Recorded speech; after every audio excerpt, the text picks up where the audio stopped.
The last thing you want to hear when you need your auto insurance most is a robot with countless irrelevant menu options. Which is why with USAA Auto Insurance, you'll get great service that is easy and reliable, all at the touch of a button. Get a quote today. Restrictions apply. Hey, it's Paris. You know I love sparkly things, right? Like stars. Duh. And thanks to Hilton and Auto Camp, I just slept under them. Picture me, serving looks by the fire outside my luxurious Airstream, making s'mores with the kids, while a national park is our backdrop. The great outdoors meets Hilton hospitality. That's hot. Explore all the new ways to stay at Hilton.com. Hilton for the stay. This episode is brought to you by Indeed. When your computer breaks, you don't wait for it to magically start working again. You fix the problem. So why wait to hire the people your company desperately needs? Use Indeed's sponsored jobs to hire top talent fast. And even better, you only pay for results.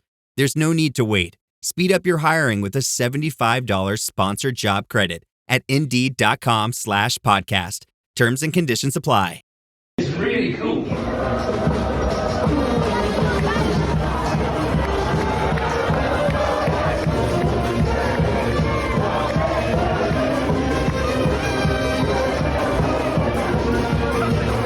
Bonjour, hello, and welcome to the Rosbiff Rugby Podcast, your one-stop shop for all things French rugby. Top 14 Pro Day de National, the French national team, they blur champions and challenge cups when they're about.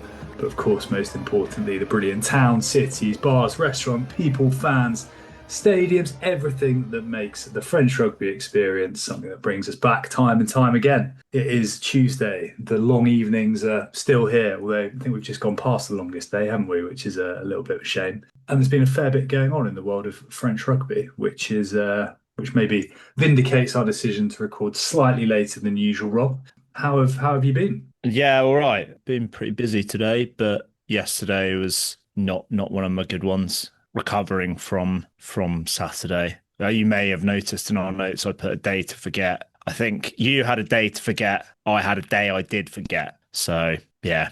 Well, I was part of a game of cricket that finished very early, and not because we were on the winning side. So it did mean I was able to recover a bit of the evening, got home, saw a good chunk of Bordeaux, Toulon, saw quite a few French fans at Clapham Junction on their way back from Twickenham. Yeah, nice. And managed to avoid the worst of the sunburn. You were at a wedding in the heat, which is although there was a bit of rain. But I think the heat there was a little bit of rain, but yeah, I mean, there must have been a lot of dehydration because I got it wrong.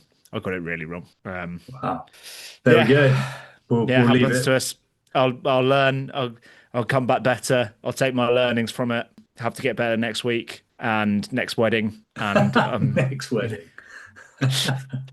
Yeah, we've all been there. I've let the fans down. I don't know if I did let any fans down, but yeah. Were you?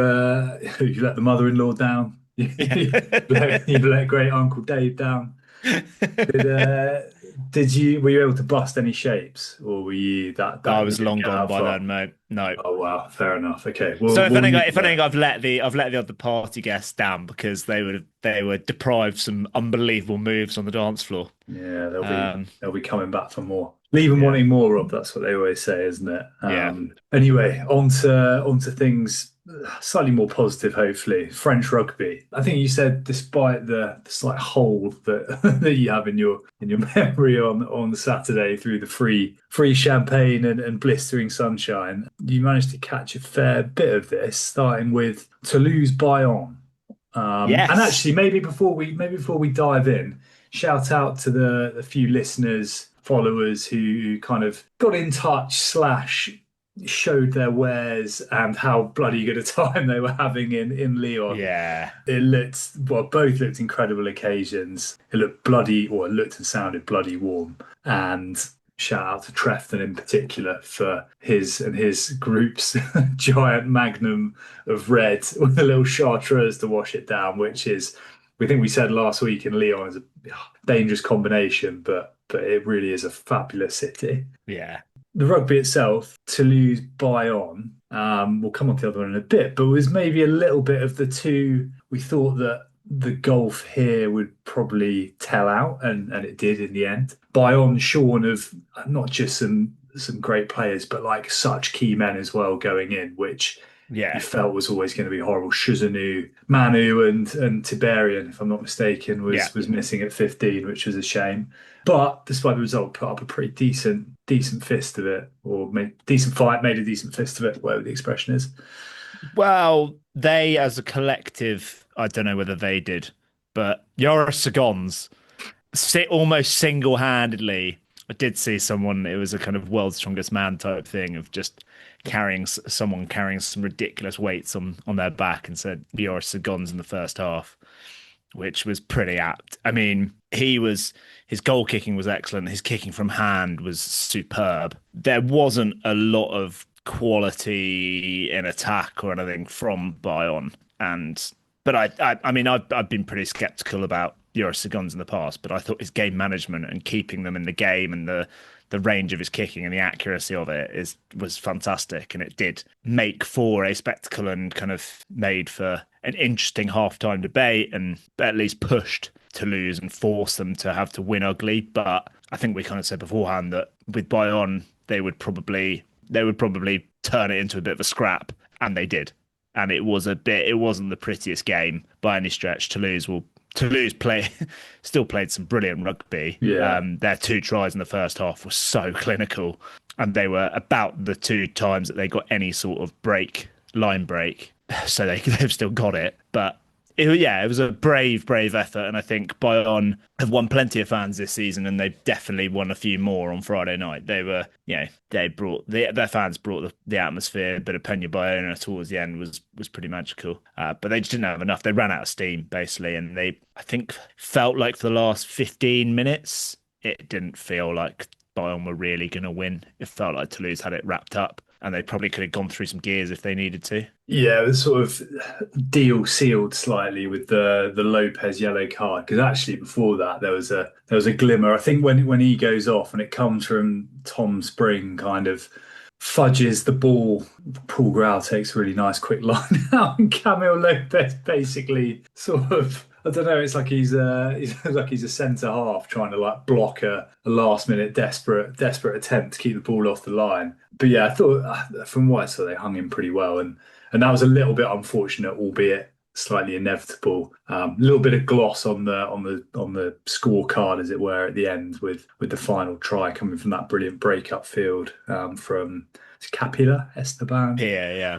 He was really good, actually. Some good footage doing the rounds of him clearing out Jack Willis, which few of the like Bayonne supporters groups were reposting quite a lot, which I thought was quite amusing. He's his player we'll come on to later on. He's a bit of a Cameron Wackey with the old cards, is Esteban Capilla. He's not the Shuzanu is a pretty squeaky clean player who is a brilliant line-out athlete and a brilliant athlete around the park. Capilla is a brilliant athlete around the park. He's quite raw. Is not. Yes, he is raw. He's been part of the 7th setup though, the France 7th setup. So he's clearly talented. He's still 21 or something. Yeah.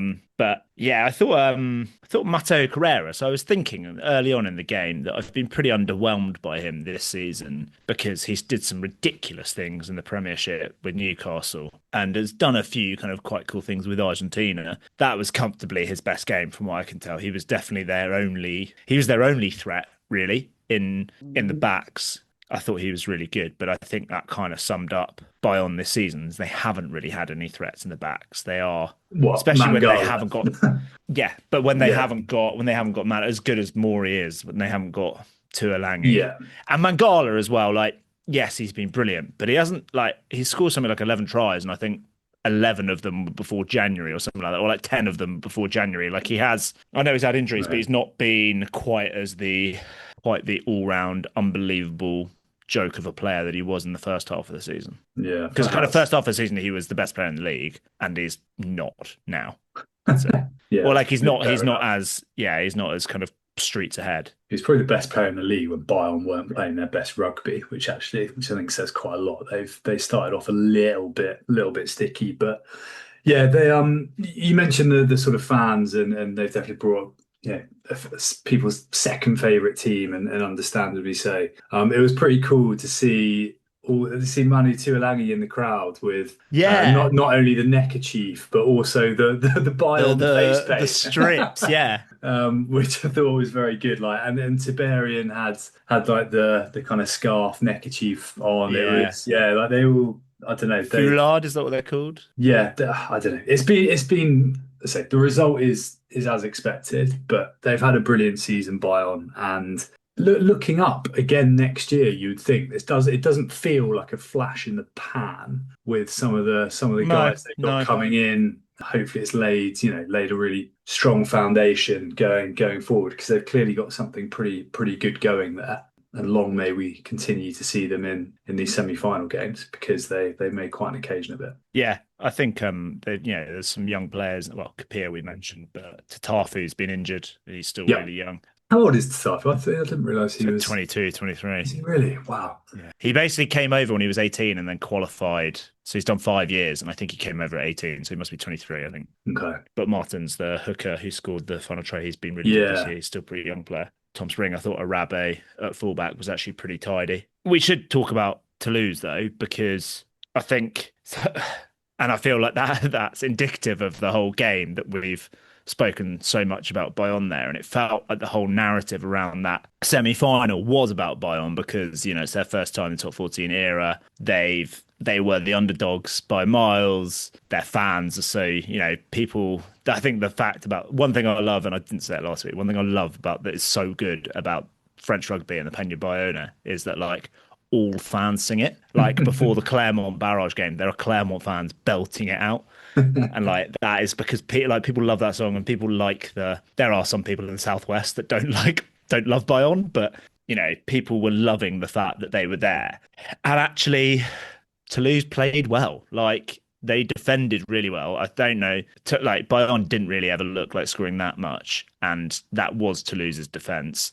They gritted it out at scrum time. I thought Merkler was great when he came off the bench. I thought Cramont was fantastic. Love Cramont. Coming off the bench. And, as much as Zora Sagons didn't miss a kick at goal, neither did Thomas Ramos. And he's pretty damn good. So, I think they showed that they've got the grit for a fight and a scrappy game, which, we know that. Well, remember that final against Leinster. But, I think they've developed a little bit more depth at scrum time now and in that front row, which is good. I think those young guys coming off the bench have been good for them. Yeah, Merkler's really, it feels like he's come on second half of this season, last kind of 6 months or so, he's been, he's it picked him up at such a young age, from somewhere, and they've clearly seen something. Wow, how young? Fantastic. How young, yeah. 35, age 10. But there's been a few real standout performances from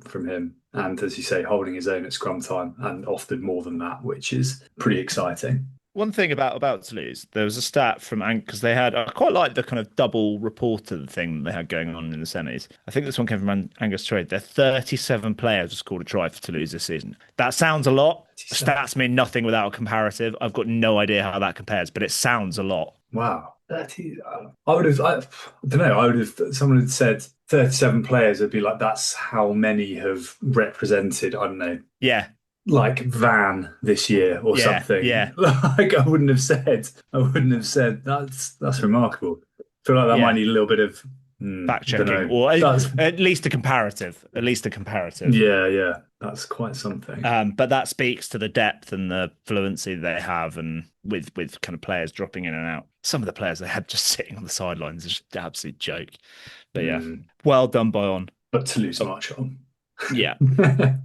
Willis is really good. Willis, there was a bit where Willis got angry or got done, and then literally 20 seconds later just gets an unbelievable jackal penalty. It's kind of don't make him angry sort of thing. What a player. We'll come back to Toulouse in a moment. Should we go on to the second game, which was Toulon Bordeaux, which I think everyone kind of bigged up a little bit, right? It looked like a really excellent, slightly more even matchup than the other one. And Bordeaux just have this astonishing knack, and they have done so many times this year, of having a purple patch, a claret patch, and then some, basically. And my experience watching this was I watched most of the first half, did a bit of cooking, kind of dribbled over. I was like, I'll make sure I turn it back on, catch the end, looking pretty tight. And Bordeaux on the 54 minutes were now 36-10 up. I was like, what has gone on here? And they played some pretty fantastic rugby, it must be said. But it's quite astonishing the number of times they've done it this year. Yeah, we need some comparative stats on that as well, don't we? I was pretty disappointed with Toulon, if I'm honest. Yeah, I thought they'd be up to a bit more.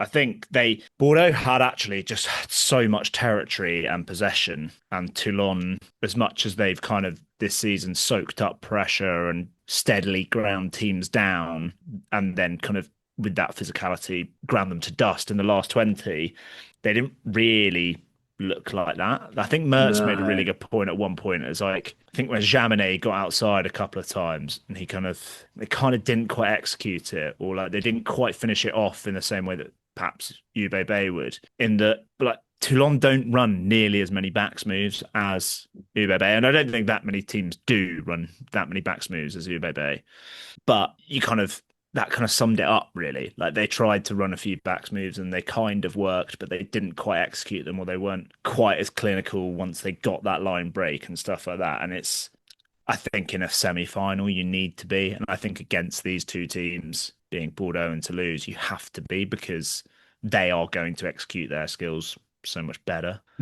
Yeah, there's a funny one, isn't it? Because we've seen them be outstanding at points, and we kind of name checked spoke about Toulon, like how they got on in a tight one against the sort of big two opposition. We name checked that game at the Mayol it was the quarterfinal, I think, wasn't it, of the Champions Cup. Well, the conditions were a little bit tricky, but they didn't score a try. So they didn't score a try in that game. No, and I think Toulouse scored one or two. But they did have, I don't know, there was a bit of a steeliness that just didn't quite seem to be there, and it just felt a little bit easy at points. Maybe that's a touch unfair, and maybe that just purely speaks to the quality of Bordeaux and how well they're playing. But I did not think this game would basically be dead and buried before an hour. No, and I think it was kind of, they didn't have as much. We're used to seeing the tight five like really hassle the breakdown, like Sinclair and Priso, and I know Priso was on the bench, and Bobigny. I don't think we quite saw as much like harrying at the breakdown and like just being a pest and just getting in the way. And that probably was why Bordeaux were able to kind of run away with it and keep so much ball. I think Bordeaux got the rub of the green generally with the ref, but not enough to, like, I've got written down here, there was a 50-22 on 48 minutes, and I think that was possibly marginal. I don't think it went over the 22 line, but at that point you're like, I think like Bordeaux are cruising this, and that's 48 minutes in. Like, one area, talking about refereeing decisions where they did get the rub of the green. Now, a player that had a fantastic game, scoring a hat-trick, I think doubling or possibly even more than that his count for the season tally. He scored like 7 last year, to be fair. Maxime Lamotte. Do you remember the penalty early on in the first half for the filthy off the ball hit from Jean-Baptiste Gros? No, I didn't. No. Wow, you'd be mistaken for forgetting it, Richard, because basically Jean-Baptiste Gros kind of runs into Lamotte, and just before he stops, Lamotte is there, and it's kind of like, it's a little bit more than Bruce DeVoe on Nolan Legaric with the Legaric dive, but it's not too much more, given their kind of relative weights are pretty similar. And Lamotte is like straight down, and like as they're replaying it, like trying to work out whether it's like a late hit, high shot, head shot, Jean-Baptiste Gros is like looking at the screen, just laughing and shrugging. It was so good. Looking good with it as well. Just looking like, yeah, I mean, like, and then when they don't show it that much, but like he genuinely just like it's there's no malice in it. It's like they just kind of they make contact, and Lamotte is down, and that gives them a slightly easier kick to get them off and rolling. It didn't have that much impact, but it was just like sneaking in the game. Game's gone. Gone. Yes, it's definitely a thing, isn't it? I haven't got too much more to add. The mate I had, I mean, Lamotte hat trick is hilarious. He's actually, I think with Maxime Lamotte, the guy last year, I think he was in our team of the season. He was absolutely amazing. I think he might have got over. Oh no, he did. He did. I Yeah. think he snuck in, and he has been a little bit not at his best, but it does feel like he's hit his straps. Yeah. Good time of the season, and that's not just because he scored 3 tries. He's been exceptional particularly in the loose, as is his sort of super strength over the last sort of few months. Semi-final, wasn't he? He was, yeah, he was absolutely fantastic. I don't know, he's got that sort of cult hero look to him. I can't remember one of the, it was like the Midi Olympique reports. It was like it was like the Le Helmet de La Motte or something. It was brilliant. I should have screenshot it, but yeah. I enjoyed the. I think we good. reposted it, but it was like it's Cyril. I can't remember his second name. He's like he does the Ube Bay podcast, and he did a meme of the kind of Spider-Man. Is it Spider-Man where he's putting on the glasses? Yeah. No, is it Spider-Man? Like, I don't know, but yes, I know. It was like the one without glasses on, where he's like blurry-eyed. He sees Louis Bielbiaré, and then he puts the glasses on, and he sees Maxime Lamotte, because obviously they got the same for Bordeaux. They wear the same white scrum cap. I thought just on Toulon, I thought Ribbons was great. He looked so fired up in that changing room. Like he was in the huddle and he went arms down and was just in the middle of it, like hand gestures. I loved that. Jaminet had another one of his kicks where he hit it too well. Goes over the stand. Fine Ganuku played at 8 again, I'm pretty sure, which is cool. But I've got here yellow card for Halengar, who feels really harsh, but I can't even remember it now. But I thought it was. Yeah, it was. I think it was harsh, and Mertz on commentary wasn't happy. It was for a sort of deliberate knock on in the corner. The ball went up. Oh yeah, that was really harsh. And it's like it's not a slap down. It's not. It's a natural reaction to catch the ball. And what Mertz said was, if I'm not mistaken, he went. The ref said, "Oh, you're not in a natural position, or not. Sorry, not in a realistic position. Yeah, realistic position." And Andrew Mertz was like, "Well, maybe not for a referee to catch it, but for a professional second row." I have heard that argument before, but yeah, when it's coming from Mertz, you're like, yeah, I like that. I also still think. That is an example that I do still think broadly the deliberate knock on is over punished in rugby. Yeah, is my feeling. I thought Deportaire was great, both defensively and in attack. Mofana was excellent again. Yeah, Mofana was the other one on my list. And of course, Jalabert crossfield kick, like as soon as for the penalty try, it's almost like as soon as you see that he's going for the kick, I was like, try. And you just know it's going to happen. Even though he gets the ball on like the 22 and he's still got a bit to do. It's just the fact that the kick's going to be executed. You know that he's going to get it, step inside, he's going to finish it. Yeah. He does have a particular almost style, like his own way of finishing those crossfield kicks where he sort of drifts in off the touchline. Yeah, like I'm sure you could probably have like a little YouTube montage, and it's just him on that almost that kind of horizontal angle once he's collected it. It's quite distinct. Anything more on Toulon, because we've said goodbye to them? Only that in his last act for Toulon, when the game was dead past the red, Gita Wine and Golo nearly went the full length of the pitch. Again, he had a very quiet game though, and I think that was why Toulon struggled. They didn't get him into the game at all. He's been remarkable, and it was just I was watching him as he beat his 9th defender on this run in the 81st minute, just thinking surely he has not got one more of these left in him. But yeah, maybe Lyon home patch or up the road anyway. And I think we can all agree that Toulon would have won had they had Marn Henry on the bench. I think that was where they went wrong. They didn't play Henry. Yeah, mistake. Anyhow, that brings us on to the final. Now we're going to try and do something a bit different because we've talked. I think we're both fed up as much as. Apologies if you're coming to this new, but we have spoken so much about Toulouse and Bordeaux this season because they were the 2 French teams that went longest in Champions Cup. They are the 2 French teams that have made up the bulk of the France side. They are on telly the most. They've been on TV the whole time. I mean, I have still spoken about Poe quite a lot for a team that's never been on TV. But yeah, we've done it to death or we feel like we have. So we're going to try and do it a bit differently. We are each going to make the strong case for why one team would win. Before we go on to that, though, have you had a look at the odds with any bookmakers, Richard? I have briefly. Paddy Power earlier. What was Paddy Power saying? 5-4 on Toulouse, Bordeaux evens. So that is the almost reverse of Sky Bet, which have Bordeaux slight favourites, ever so slightly favourites. Yeah.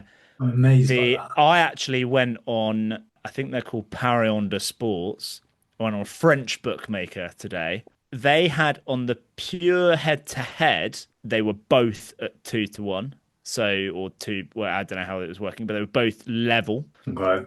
Their odds of winning were level. If you included the draw, Bordeaux were slightly shorter odds. So they also have Bordeaux as basically level, but Bordeaux ever so slightly, like we're talking less than a quarter to one sort of thing. Interesting. But on the whole, bookmakers can't separate them. Yeah. Which feels to me pretty fair enough. Especially when Sky Bet had Argentina at 7-1 for the win last week, which I'm annoyed I now didn't put more than £2 on. Because that, well, it seemed pretty ridiculous at the time, but yeah. Anyway, how do you want 2 minutes? Should we do 2 minutes? 2 minutes or three defining? I reckon three. Okay. Well, I reckon that's probably going to do it within inside 2 minutes. You can go first on Toulouse. So who am I? I am for Toulouse. Yeah, you are strong-arming the case for Toulouse. Okay, I'm going to go number one, line out. Stronger attacking and defensive line out has been a bit of an Achilles heel, as you've raised multiple points throughout the year for Bordeaux. That I don't think needs too much more explanation as a threat. Number two, I'm going to go Thomas Ramos. And well, his all-round game is he's so complete, isn't he? But he is probably still who you want over the ball in the 80th minute, as we saw at the Mile, as we've seen him do so many times. I think that in itself could be a huge difference maker.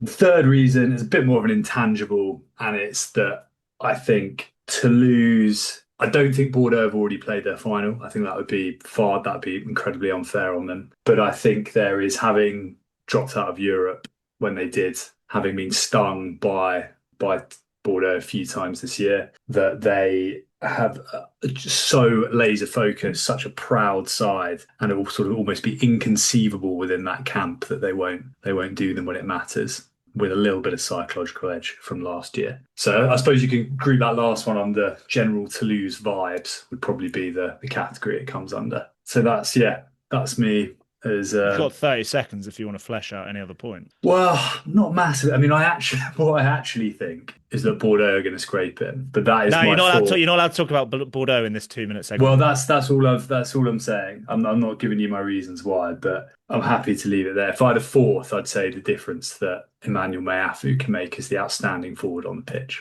Yeah, I think you could say. I also think they'll be better for the run in horse racing parlance. Guys like Ramos, Kinghorn haven't actually played that much recently. Yeah. And, Kinghorn didn't really get himself in the game. They'll be better off for getting some game time into some of those players. Yeah. Okay.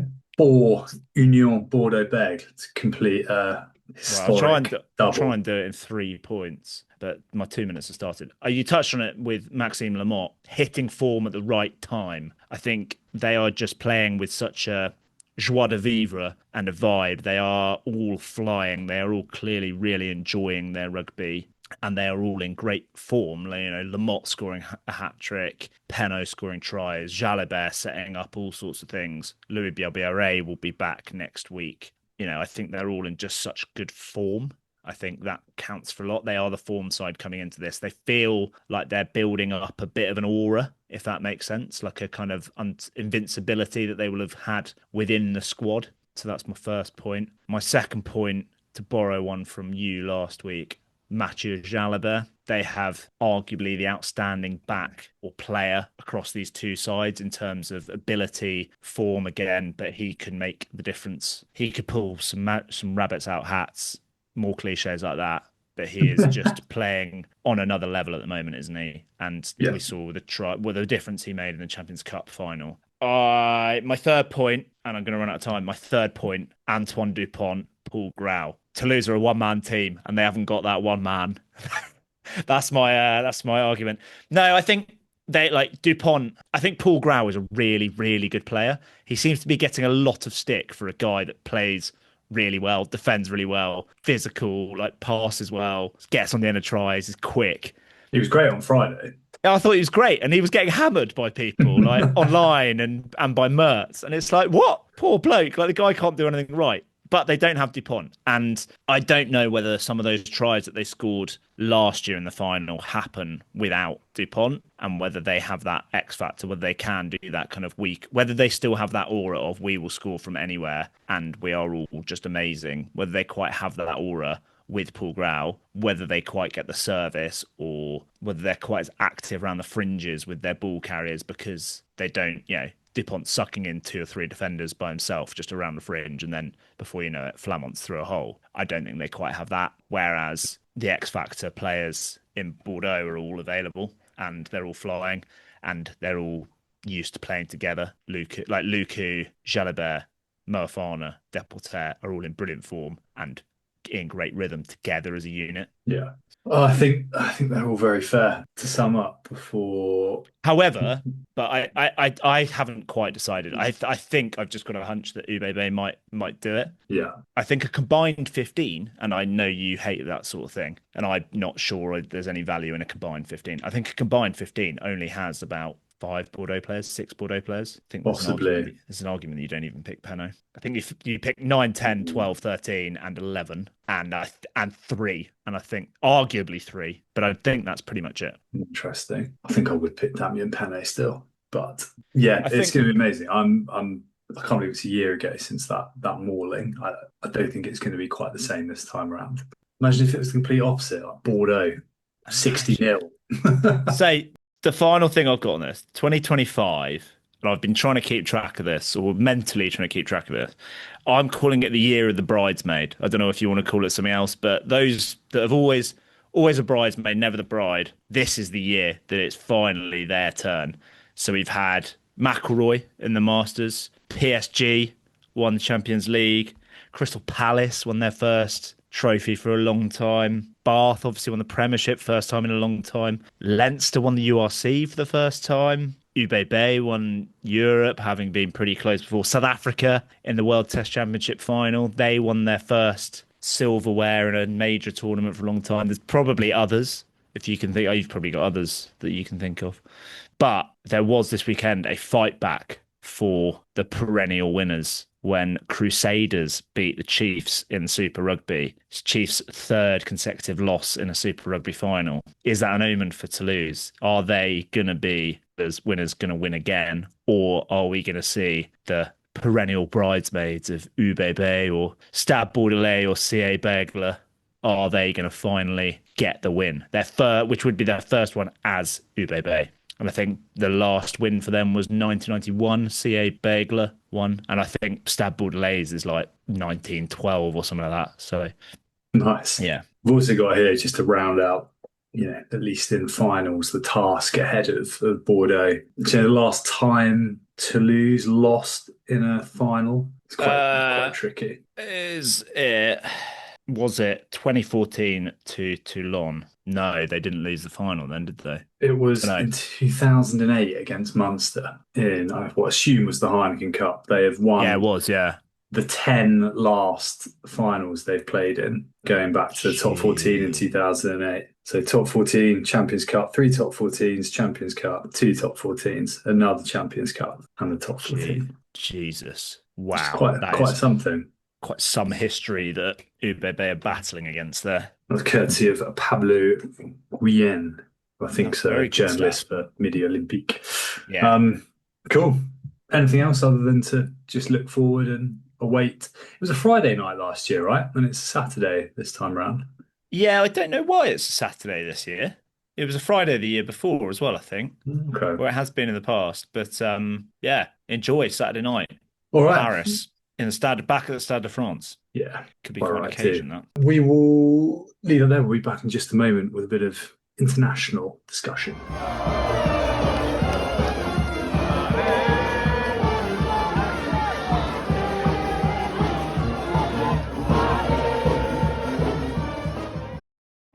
This episode is brought to you by Nespresso and Samra Origins by the Weekend Coffee Collection. Introducing Samra Origins. My collaboration with Nespresso is a connection to my roots, to my mother, Samra. Coffee that hits the right notes. It transports you. Crafted with unique notes and bold, soaring flavors. Experience a taste that moves you. Nespresso and Samra Origins. Discover more at Nespresso.com. Okay, Rob, it was the France 15 versus England 15. Or was it England A versus France A? Or was it France 15 versus England A? Or whatever. No one seemed to know what was going on. Who cares? It was an Petit uncapped crunch. England Petit France, crunch, yeah. or a demi crunch. I think I saw it. The demi crunch. Okay, nice. I can deal with that.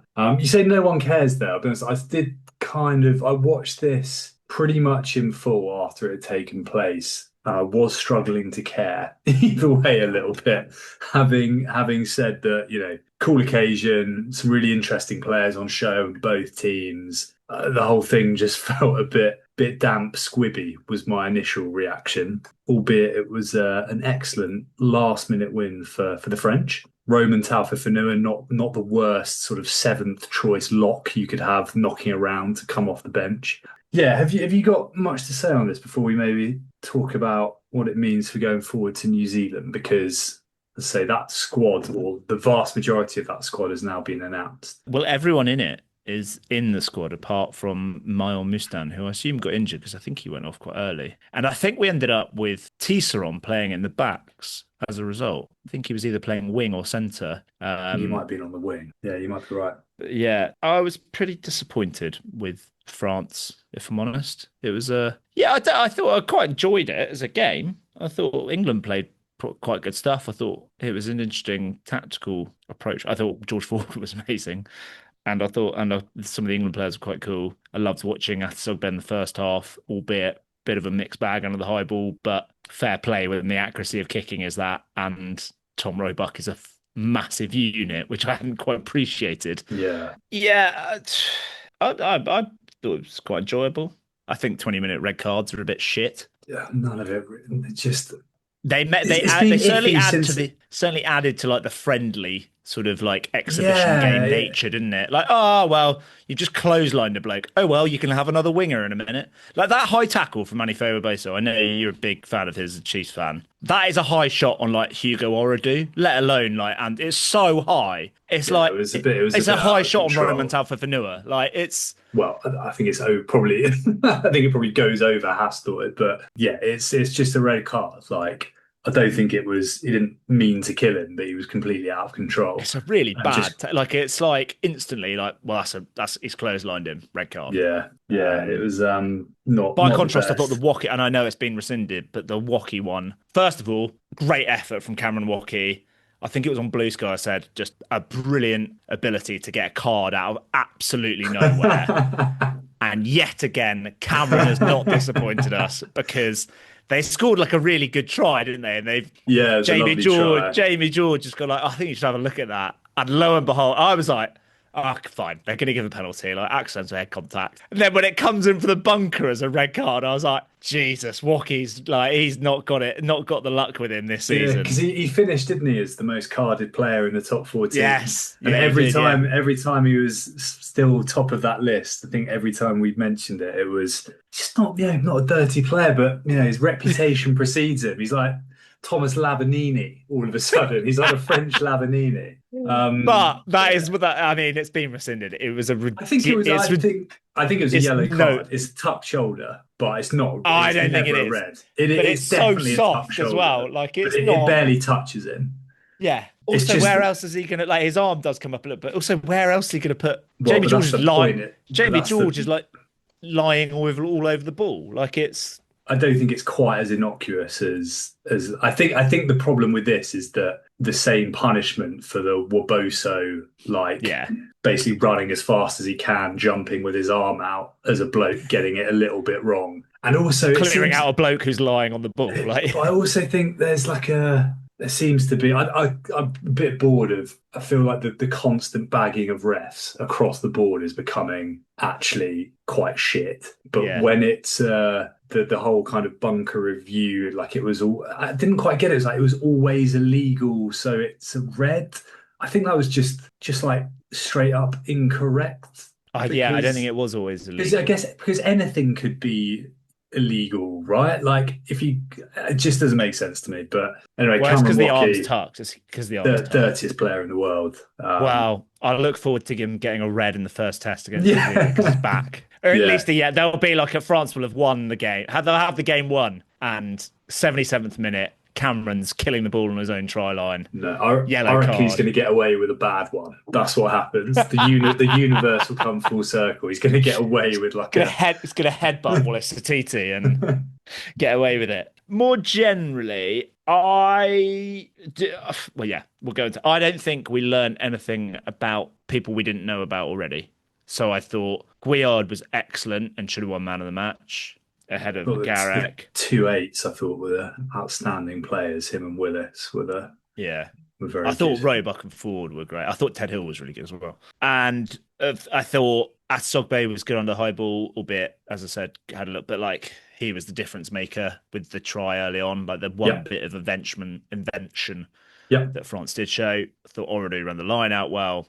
I thought Fisher and Tisserand tackled really well, got around the park really well. Bit of a return to form from Fisher. I thought Barlow was really good technically. Scored so interesting comparison with Lamotte because Barlow has scored like one try in like 2 seasons, and he scored. That was his second try or his second try of the season, and yet Lamotte is this kind of try scoring hooker. I wonder if it's a big. No, he doesn't feel like a Bordeaux player. No, but it's a big like.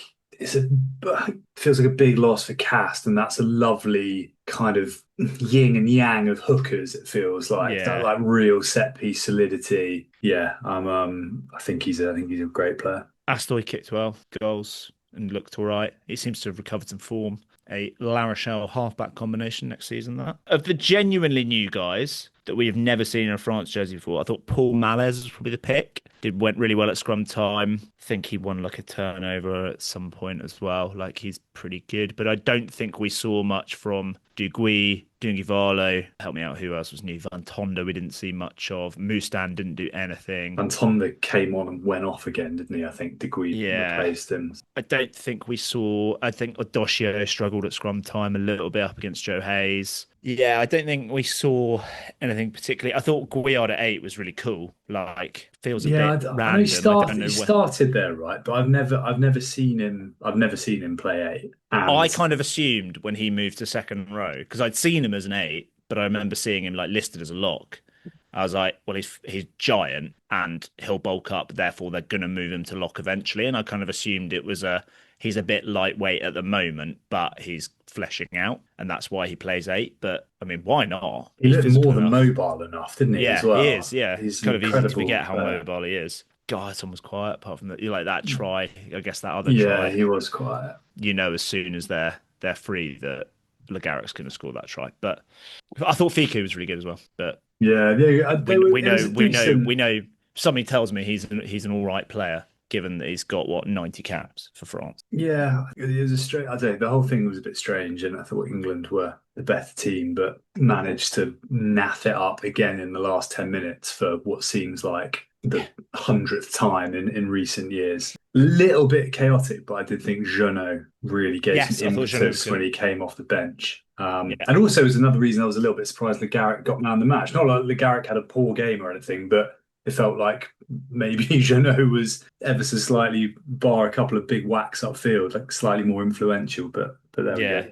Did you know that this wasn't shown live on TV in France? Did not know that. So L'Equipe TV had the rights, and they showed it an hour and a half later. They showed it on an hour and a half delay because it clashed with the penultimate stage of the Tour of Switzerland. Did not know that. Lovely research. It kind of segues then into, so it was this morning, I think, they've announced 37-man squad with maximum 5 to be added from Toulouse and Bordeaux. So it's the squad is basically picked. And we've been through quite a few. And we know we've got a good idea on some of the players that won't get picked from that. Like we're almost certain that your household names, right? Like Penno, certainly Penno and LBB aren't going to. So I guess beyond the guys we've already spoken about, headlines, well, I suppose it depends on your view. The one that surprised me is I guess they're opting completely to rest Jean-Baptiste Gros from Toulon. Yeah, okay, He's yeah. not I in hadn't even there. thought about that. Jesus. And a little bit surprised not to see his teammate Danny Priso in the same position not picked. He's had, Yeah, I think, an excellent season. I think he's had a brilliant season. I tried to do a bit of a depth chart like we did last year. There's quite a few players injured. I would say, I mean, I've come up with a load of names, but I'd say the people most unlucky are Baptiste Serran Yeah. is the other completely bizarre one, given Dalbanya is the same age. I think they're about a month apart. I think Dalbanya is about a month older. I think Louis Lebrun could count himself relatively unlucky. Jaminet is the other big name that isn't there, but there's a little bit more going on with that. Yeah. You'd have to imagine. Raka, why, get him in. Makalu's injured. We can get over that one. Makalu is injured. I think Nucci is injured, isn't he? I think Minucci is injured, yeah. And Jegu is injured, I believe. Okay, that makes sense. So none of Boudon, Aldrit, Jegu. Aldrit's definitely being rested. I said it last week. I think Diallo, and Boudon can count themselves relatively unlucky. Ituria, I've been banging that drum all season. Got to get in there. Mate, he's amazing still. And Pasolo Tuilangi, I just don't understand that one. Yeah. Don't understand why he's not there. Yeah, it's an odd one. It is an odd one. Yeah, that's probably arguably the standout one. I think Serran is just weird. There's some beef there clearly. Is Quiyu injured, or do you think they've just moved on? Yeah, he got he's properly injured, isn't he? He had surgery at the end of the season. Yeah. Okay. So didn't stop him from being on the beers with Serge Betson on Saturday night though. Oh really? At the Groupama Stadium. Oh, I didn't see that. Amazing. It was either Friday or Saturday. He's also, I thought he was way old. He's only 27, Baptiste Quiyu. Yeah. He's not even in his prime yet. But anyway, that's by the by. Yeah, there's some real quality. The players added, would you want to run through that? The players added, Bougarit, we like. Colom, we like if he's in form. Georgie Berrier, we like. Leon Dari Carrere, I think that's fair enough. Yeah. He's uncapped. Uncapped trio from Bayonne of Joris Sagons, Tom Spring and Czech Tiberian. I think we're fans of all three of them. Definitely. And then some three slightly more boring ones from Toulon, but completely merited in Abadi, Halangahu, and Villiers. Villiers he's 29. I thought he was 35. Still really young, so he's still got plenty of time left. But yeah, those are merited, as you say. Yeah, merited. Less exciting, but merited. I'd like to see has Abadi started for France? Is he uncapped? No, he's played in the Six Nations last year, 2024. Yeah, I'd like to see Halangahu get a go. I think he's quite a good second row option. Definitely. I think he's probably better than Tyler Degree. Yeah, for sure. And arguably, actually, no, I'm going to defend my man already. Do you think that fans a little bit? So there's been rumbling on for months, right? That France are taking a slightly weakened team to New Zealand because of when the top 14 ends, the tour starts, agreements with the clubs, etc., etc.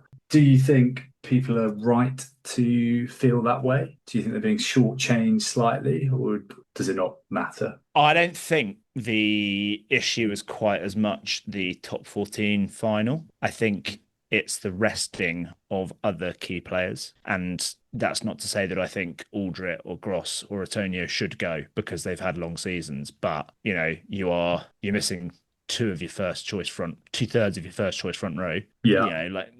If you include the Toulouse players that will be missing, like Marchand, Flamont, Miafu, you are missing almost the entirety of your first. In fact, you are missing the entirety of your first choice pack because Boudon's injured as well. So I think kind of merited. Do New Zealand do the same to us a little bit? Do they always send a really, really strong side? I think there's the odd with their sabbaticals to players miss out, but it feels a bit weird. It does feel a bit not premium, I'd say.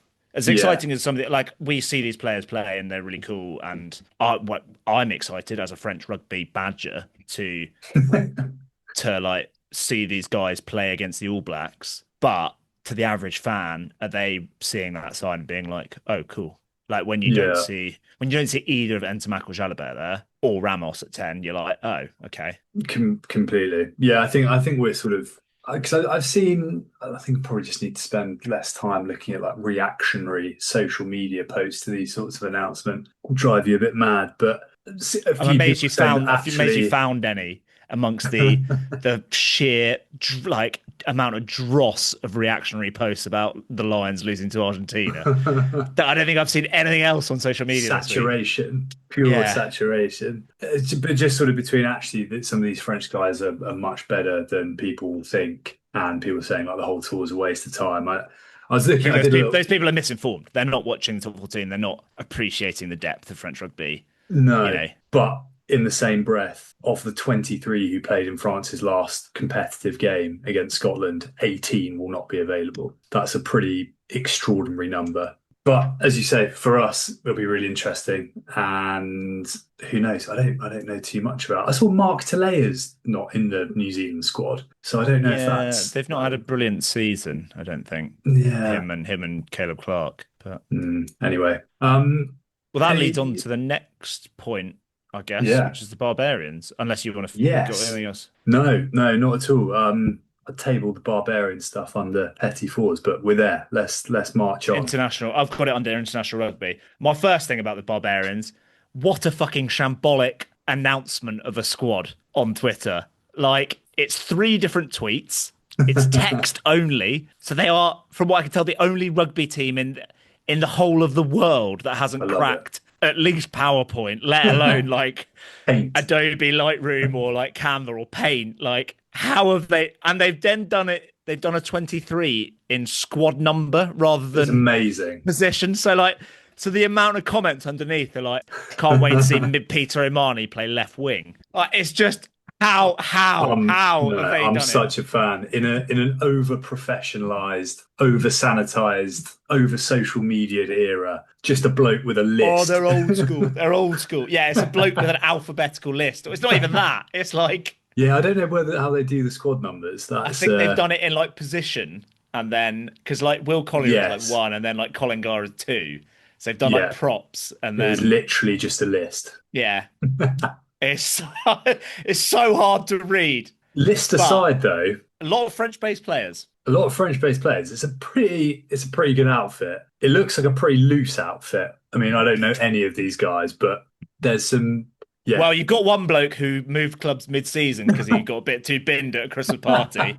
So that's quite a good sign. Mark Telea missed a World Cup semi-final because he was out at a strip club or something. You know, I think you've got one bloke who is basically banned himself for life from the French team because he got too loose on a tour last year. Yeah, it's a loose outfit. Yeah, but with some real quality. And you've also got, so they're playing in Cape Town, right? I can only assume that Santiago Arata and Will Collier are very much there for the Bry. Yeah, and Dave Ribbons. And Dave Ribbons. Yeah, I think that's. I mean, I'm not even sure I knew this was happening until last week. Like, what a brilliant fixture! Springboks have got quite a strong side out as well. But can we? The main thing I want to discuss here is there a scenario Will Collier chews up Ox and Che in the first half of this game? Suddenly he's Corbiziero'd into the Test side following they're a little bit furlong coming back from injury. Like, what better proof point could you have? Where's Brooksy? Brooksy should have gone as well. Yeah, I forgot to bring this up last week, but I would still say that one of Sinclair, Collier, Brooks should be like, they're better than Asher Opoku-Forjor or Joe Hayes or whoever else. They've got a guy debutant, Asinathi. I'm going to really butcher his name, so I don't want to say it, but I think he's debutant. And there's a great article earlier. He'd been is it Dan Huma, who was Toulouse scrum coach and played for Toulouse, right? He went to his like scrum clinic and lost 18 kgs. He's now 141 kilos. It is well worth the read. But just to Bakanye. Just to dot the I's and cross the T's, the top 14 base players: Will Collier, Hassan Collingar, Paul Alo-Emile, Kamil Shat, Dave Ribbons, Tawaraka Barlow, Santi Arata, Melvin Jaminet, Lester Fanganuku, Joe Marchant, 10 top 14 players out of the 23-man squad. So yeah, plenty of fun to be had there. Yeah, looks pretty good trip that. Shall we come back for the proper Petit-Fours now? We've done the international business. Cool. Back in a sec.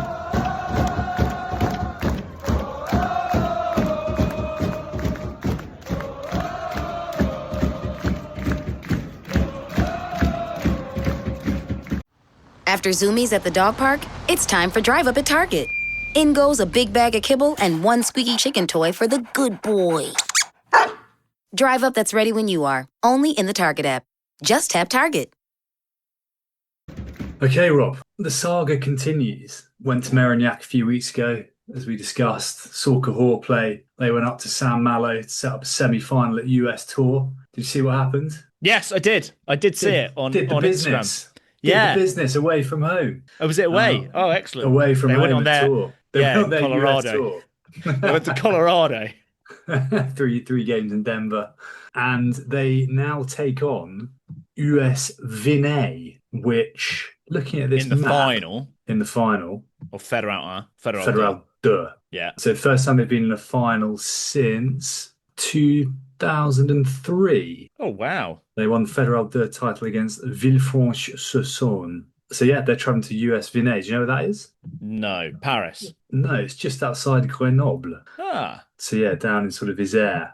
So I think that, I'm pretty sure that's where it's taking place. So let's have a look on the Cahors. They're running 3 buses there and back. Nice. Bit of a trek, but yeah, pretty cool stuff. It's been quite the tale, this Cahors. It really has. Thank you to Reese and Kerry for Yeah. I think though it's not that. I think that's quite common for like Federal teams. Like they'll go all the way all around France by the time they get to the playoffs, and they'll be also. Although they had the added complication of the kind of reorganized game, didn't they? Oh, that was Merignac though. That was the team Merignac beat, which was I can't remember, sort of near Mont-de-Marsan. Yes, yeah. Train station. Morsons. That's the one. Yeah. So congratulations to Cahors Rugby. Now, when you said the saga goes on, I thought you were talking about the main saga in French rugby, which seems to have had a resolution. To the surprise of absolutely nobody, Biarritz Olympique will not be relegated to National next season. Their 6-point deduction and relegation to National has been overturned on appeal and is now just a 3-point deduction for next season, which seems like quite the reversal from the original punishment. I know Grenoble was 8 points 2 seasons ago, but that was a repeat offence. They had 3 points the season before, and in that season when Grenoble, so I think it's the 21-22 season, Montauban had -5 that year as well. I thought the Biarritz statement is very hand-wringing. Like, it's very like, this is great news for our community and our, the thanks for the work of the fans and the support. The quote in the middle of it was, it validates the work undertaken in a spirit of transparency and responsibility, which is dripping in irony, given that the very things that they were fined for in the first place was lack of transparency and lack of responsibility and ownership of their budget. So don't know what's happened there. French stuff, innit? Yeah. And interesting is, I know you said it at the time, and pretty much everyone said it. It's strange that there's a strong sanction there that everyone knew wasn't going to go through. It's kind of, along those lines actually, and tangentially related to the semi-finals at the weekend. The home team of where the semi-finals took place, Olympique Lyonnais, as of an hour and a half ago, have been relegated from Ligue 1 because of financial misdemeanors. Yeah, as of literally like 2 hours ago, it was announced. Oh wow! Relegated to Ligue 2 following meeting. So I think it's a provisional relegation, but this is they've been in the news quite a bit in England because of the relation with Texter and Crystal Palace not getting into Europe, and it turns out there's some financial funny business there as well. So there you go. Top 4. It shows how far rugby is down the pecking order still. Their semi-finals being played in a League 2 stadium. Well, you say that, Richard, but they got the attendance record on Friday night for the Group Armour Stadium. Really? Yeah. It's never sold out. Well, the attendance number was like 15 people more than the capacity. According, I was like, hang on, surely Lyon have sold out their ground, and it was like the capacity that they had on the top 14 stats was like genuinely like 15 or 20 people more than the attendance limit according to Wikipedia. So superb. Yeah, love that. Maybe Baptiste Coup just invited a few mates along and they kind of some double counting maybe. I don't have loads more, but I'm gonna go for another tangential sports one. I watched quite a lot of Queens last week, the tennis, and I really enjoyed. So I think it was Jacob Fernley played against a guy called Corentin Moutet, who is a bit of a character. And I really, really enjoyed some of the commentary from John Lloyd on Corentin Moutet and French players. It might as well have been picked up from Brian Moore and Lawrence Delalio. He was talking about French players generally in tennis. They don't have the mentality to win big tournaments. They would play some brilliant shots, would be great to watch. Then they would try and do the same thing when they didn't need to. So they're basically trying to overplay. They're capable of brilliant things. Then they try and overplay when they don't need to. Yeah, just classic French rugby cliches making waves in tennis as well. What I did enjoy is that Corentin Moutet then did fully lose the plot. Like, he was like chatting to someone in the crowd, like shouting at them, like having an argument, having a joke, then started shouting at the umpire. Basically, like, someone in the crowd shouted at him, he then shouted back at him, and then the umpire gave him a time delay fault, and then there was an argument between this bloke and the umpire. So it was proper, like, oh, you don't know which Frenchman's going to turn up sort of stuff. But yeah, very enjoyable that the BBC extends its kind of dialing it in cliched commentary to other sports. Do you know where France list on the number of Grand Slam tennis titles by country? Just where they list? Oh, it'll be like 30th, I reckon. Sick. Oh. So, yeah, John Lloyd. But yeah, as you say, good to see that just permeates all commentary. Very much a commentator of a particular kind of era as well, I would suggest. Over the age of 50, or he's probably over the age of 60, white, British.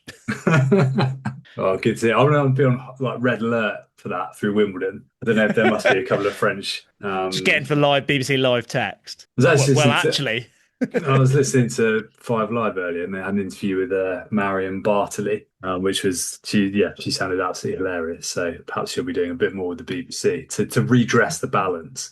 Yeah, that would be cool. And no doubt, I'm sure Anton Dupont, he'll pop up at Wimbledon this year. He was very at the French Open. Yeah, he was very present at Roland Garros. I'd imagine he'll be knocking around. Maybe with Jean-Baptiste Gros and like a couple of others who've been Solo Tuolangi.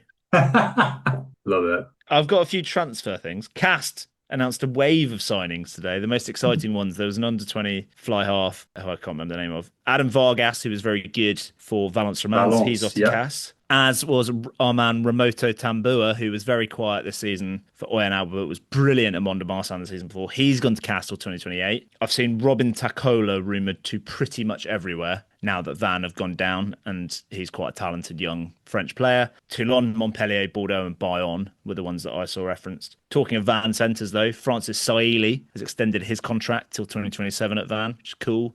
I know Mako's going to be there next season as well. Another big name playing in Pro D2 for the foreseeable, Cohen Bosch has extended till 2028 at Brive. I'm sure there's plenty more transfers, but that was the highlights. Very nice. That'll probably do us, I imagine. Yeah. Okay. When does Wimbledon start? When can we start dialing in? The next week? I think that's the task for listeners. I want any kind of like French rugby cliches in other sporting commentary, specifically related to French people. I'm pretty sure like there's the Tour de France coming up. There's not been a French Tour de France winner in years, and like they barely ever win a stage. There'll be plenty in that, I reckon. Okay, keep an ear out through the summer. Rob, we're there. The French domestic season is about to close, or at least the top 14 season is about to close.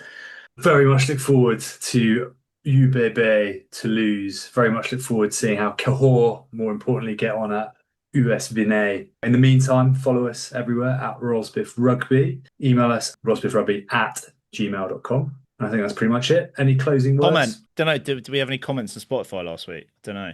Yeah, we did. Jersey Baker, who's one of our followers who we've spoken to a few times, saying, first comment, love the pod, more rugby, less cricket, please. So maybe this less tennis. Less tennis. Yeah. Yeah. Okay, fine. Well, we kept the cricket chat. We kept the cricket chat shorter. We'll leave it. We'll leave it there. Yeah. All right. I've been Richard. That has been Rob. We've been the Rosbiff Rugby podcast. Top 14 final is upon us. Enjoy and au revoir. Au revoir.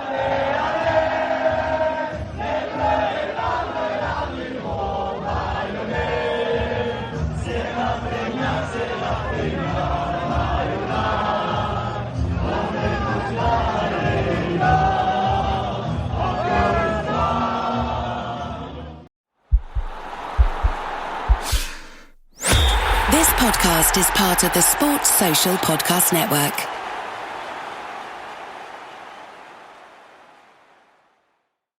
Hit more than you expect with the $5 meal deal, part of new McValue. 5 gets you a McDouble or McChicken and a small fry and a small drink and a 4-piece McNuggets. Woo!